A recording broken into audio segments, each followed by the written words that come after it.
Tension life में करनी नहीं है, कर्म करता रहा, बस कर्म करते रहो, सब कुछ ठीक हो जाएगा। चिल मारो बिल्कुल बढ़िया ढंग से, कोई दिक्कत नहीं है।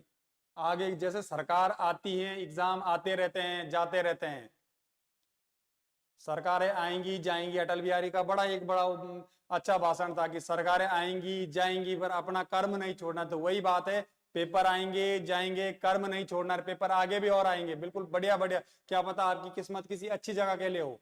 सब अपने अपने हिसाब से देखो, दुख बहुत होता है, सबको होता है, मैं समझ सकता हूँ उस चीज को, दुख सबको होता है, पर आपको जितनी जल्दी अपना आपको चिल करेंगे उतना जल्दी आपके लिए बेनिफिट होगा। कंपटीशन एक चीज मांगता है कि ज्यादा लेट हमें नहीं करनी है।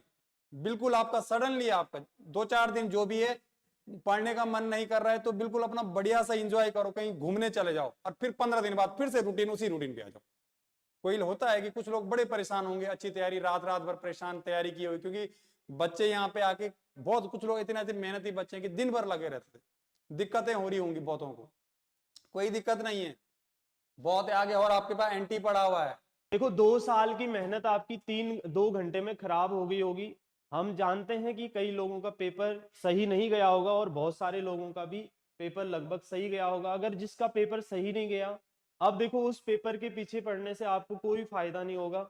आप अपनी मेहनत को जारी रखिए, जरूर आपको एक न एक दिन सफलता मिलती है। कई असफलताओं के बाद एक दिन जरूर ऐसा आता है जिस दिन आपको सफलता देखने को मिलेगी। आपकी मेहनत है, देखो कई बार आप मेहनत करते हैं फिर भी सफल नहीं हो रहे, थोड़ा किस्मत का खेल हम बता सकते हैं। लेकिन कब तक आपकी किस्मत ऐसी ही रहेगी, एक दिन ऐसा जरूर आएगा जब आपको सफलता मिलेगी। और विश्वास आप रखिए अपनी मेहनत पर और तैयारी जारी रखिए। अगर आप देखो इतने मंजिल तक यहाँ तक पहुंच गए, उसके बाद हार मानने के बाद नीचे उतर जाएंगे तो कोई फायदा उसका नहीं होगा। अब आपको आगे ही बढ़ना है और कोई रास्ता नहीं है।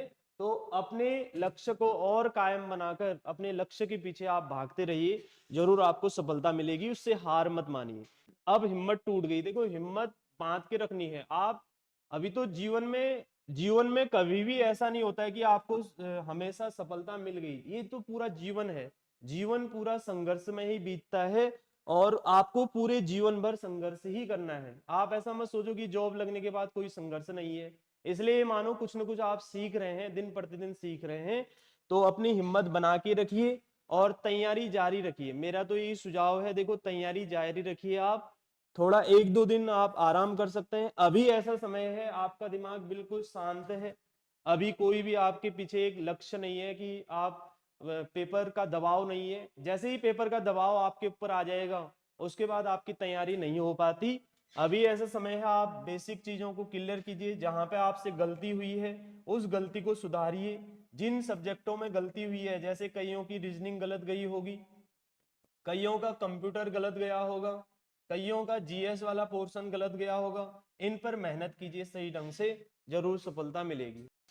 इसमें आपके 25 क्वेश्चन लगभग सरल है और इसमें से 10 क्वेश्चन आप देखोगे थोड़ा सा कठिन होंगे, 5 क्वेश्चन थोड़ा ज्यादा कठिन है। हर पेपर का पैटर्न लगभग ऐसा ही बनता है, तो आपको सरल क्वेश्चन बिल्कुल भी गलत नहीं करने हैं। अगर इन दोनों वाले पोर्शन में सरल और थोड़ा कठिन वाला जो क्वेश्चन आए, इन दोनों को अगर आपने गलत कर लिए फिर सिलेक्शन से बहुत पीछे चले जाते हैं। 5 प्रश्न जो कठिन वाले हैं, इसमें अगर एक भी सही होता है आप कईयों से आगे निकल जाते हैं। तो इसी पैटर्न को ध्यान रखिए, हर पेपर में ऐसे ही टाइप के क्वेश्चन रहते हैं, कुछ तो सरल रहेंगे, 1-2 क्वेश्चन तो कठिन ही आएंगे। अगर आप ऐसा सोचने लग जाओ पेपर सरल बने, भाई सरल बनेगा सबके लिए सरल होगा, कठिन बनेगा सबके लिए कठिन होगा। इसलिए पेपर जैसा भी बनता है आप उसी को वैसे ही हैंडल करने का प्रयास कीजिए। एग्जाम तो होंगे, अभी आप पढ़ सकते हैं, अपनी तैयारी को ऐसे ढाल दीजिए। जैसे ही एग्जाम फॉर्म आएंगे और उसके बाद पेपर में आप सिर्फ रिवीजन कर पाओ, तो अभी समय है, आप ढंग से पढ़ाई करने का समय है और इस समय का उपयोग कीजिए। उसके बाद आपके पास बहुत सारे फॉर्म आएंगे, जैसे कैलेंडर दिया हुआ है यूके ट्रिपल एससी ने, और उसी कैलेंडर के तहत आप तैयारी कीजिए और इस पीडीएफ को दोबारा से तैयारी के लिए पढ़िए, ठीक है। बेकार है मैं तो टूट गया, देखो टूटने से कोई फायदा नहीं है। इतनी सी हार से अगर आप टूट जाएंगे तो जिंदगी में आपके साथ बहुत सारी ऐसे संकट आ जाएंगे, उनसे कैसे मुकाबला करेंगे। जो भी फाइनल सब कुछ नहीं है, एक एक बार अगर आपके कम नंबर आए, जहां आपकी कमियां हुई उन कमियों को सुधार कर दोबारा से तैयारी में जुटे रहिए। टूटने से कोई फायदा नहीं होगा, टूटने से तो और ज्यादा टूट जाएंगे आप। आकाश राजपूत बोल रहे हैं टूट गए, कहीं ना कहीं आपकी गलती हुई होगी, उससे टूटे होंगे। देखो उन गलतियों को सुधार कर जिस सब्जेक्ट में आपकी कम नंबर आए, जहां आपने गलतियां की, उन गलतियों को नोट करके उन्हें सुधारने का प्रयास कीजिए। पॉजिटिव रहिए।